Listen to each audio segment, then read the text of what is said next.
Let's get to some Elton fucking John, shall we? Van Halen tonight, ladies and gentlemen. We're here for Bohemian Rhapsody from Queen.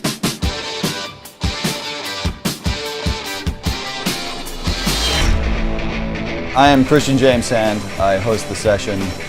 Welcome to the session! I'm doing a live show a month and they're selling out faster and faster. The last one was Bohemian Rhapsody and that sold out in 34 seconds with no real advertising at all, just straight word of mouth. The show is R-rated because this is how I talk. Go fuck yourself if you don't think this is a great band. Give a fuck! This session is a blueprint. The experience of hearing isolated tracks, it's a window into a world that the average person has never experienced. My conjecture is the Queen are the greatest band in the history of music. See how many people don't think that that's true? I'm about to show you how fucking stupid you are. It starts with the drums first. This is fucking nuts. Then the bass. Oh yeah. Did I mention that Michael Anthony is a fucking baller on the bass? Then the guitars. It is literally unlike any other guitar ever recorded. This entire thing is constructed by Brian May and his father when he's 11 years old. This became a real whammy bar, but started out as the kickstand from his bicycle. And then the vocals. You went to school to learn, girl, things you never do before. This is how fully formed he is at this age. It's shocking. ABC, 1, 2, 3, baby, you and me, girl. And you never hear that. It's buried in the track. That girl. So what happens then is when you put the whole song back together, they can now hear things that they couldn't hear prior because their brain has been taught where to find that bell sound or that guitar.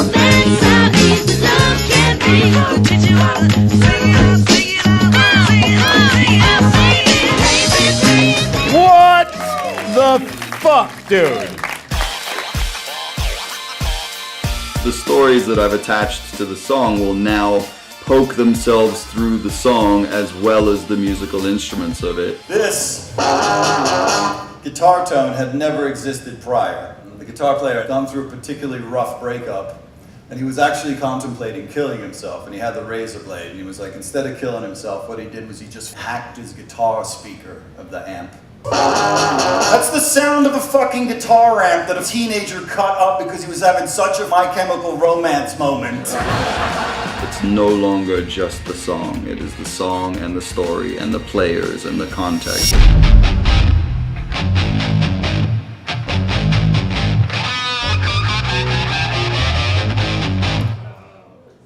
I know! So fucking good. This is their first recording.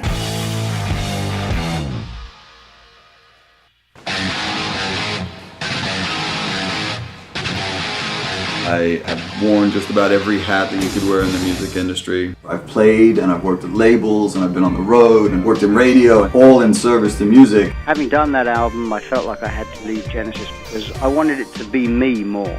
This one that I do now allows me to apply all of that information to one 2-hour experience. So this is Elton John, and this is a guy by the name of Bernie Taupin. They've met in 1967, and he's been his lyricist ever since. To today.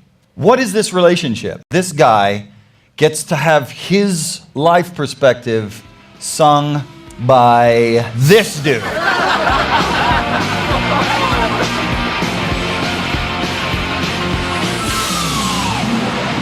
All right, so the Jackson 5, some of the greatest afros in the history of music. This dude is playing the fucking beat on ABC by the Jacksons. Turn it up. Yeah! And then, of course, this bit.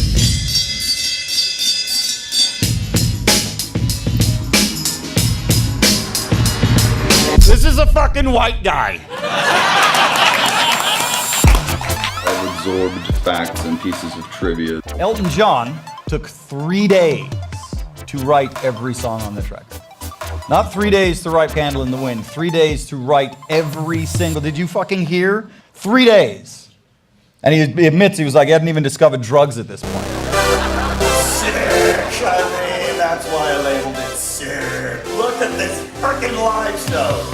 None of this is plugged in.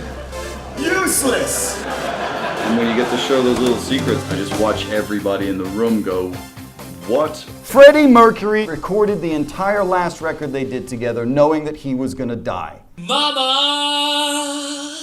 life had just begun, but now I've gone and thrown it all away. So I had no idea what I was getting into. I will never listen to Bohemian Rhapsody in the same way again. So when I got this thing, I noticed this. And I was like, what's that? So I went in and I jacked up the volume. Oh, okay. Freddie just played all of Bohemian Rhapsody, start to finish, and then at the end of it shuts the piano and just goes, ah, fuck it. I mean, that is like one of the greatest fucking secrets to ever be revealed. When I play the isolated tracks for the artists themselves, you get to watch someone who you consider a god reduced to a fan. And you would get to hear them and see them lose their minds over a drum track that they didn't think was remotely as amazing as it was. With Stone Temple Pilots, it was a really emotional experience because I hadn't thought that they would never have heard Scott singing on his own. Turns out he was incredibly self-conscious, so the whole band would get kicked out of the studio. So I got to sit with them as they, for the first time in 25 years, heard Scott singing completely on his own with coughs, and you can hear him shuffling in the studio. And I feel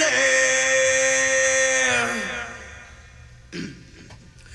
And I feel it. Where you going for tomorrow? I watched them close their eyes, and it was obvious that they were being transported back to that moment. And to sit and watch a band go through that experience for somebody who had passed away was profound for me, but it was much more profound for them. Oh, you gonna take me home tonight? What I'm doing is getting people to really understand not only the power of music, but the value of it. There's no other art form that you experience that changes your mood that directly. This is why music is so powerful. Thank you.